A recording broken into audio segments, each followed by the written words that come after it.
લોકસભા ચૂંટણી ગુજરાતમાં ઇન્ડિયા ગઠબંધને મોટો ઝટકો આપે 2 ઉમેદવારોના નામ જાહેર કર્યા।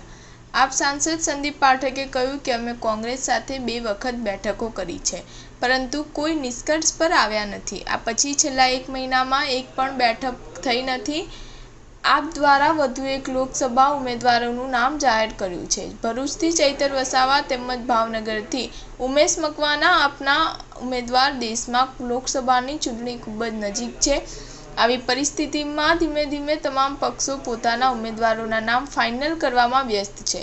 ગુજરાતમાં ભારત ગઠબંધનને એક પ્રકારનો ફટકો આપતા આમ આદમી પાર્ટીએ તેના 2 ઉમેદવારોના નામ ફાઇનલ કરી દીધા છે। આમ આદમી પાર્ટીના સાંસદ સંદીપ પાઠકે કહ્યું કે અમે ગુજરાતના ભરૂચથી ચૈતર વસાવા અને ભાવનગરથી ઉમેશ મકવાણાને ઉમેદવાર તરીકે જાહેર કર્યા છે।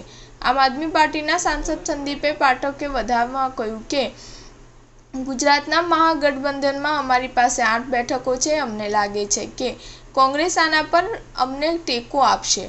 તેમણે છેલ્લા 1 મહિનામાં ભારત ગઠબંધનની એક પણ બેઠક ન મળવા પર નારાજગી પણ વ્યક્ત કરી છે। આપ સાંસદ સંદીપ પાઠકે વધુમાં કહ્યું કે ભારત ગઠબંધનનો વિચાર જાહેર કરવામાં આવ્યો ત્યારે તે સમયે દેશમાં ઉત્સાહ હતો।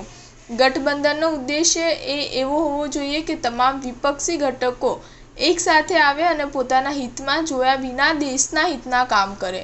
તેથી જ અમે પણ તેમાં ભાગ લીધો હતો।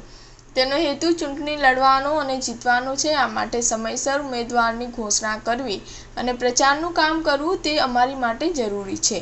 સ્ટાર ન્યૂઝ 7 હંમેશા સચ્ચાઈની સાથે।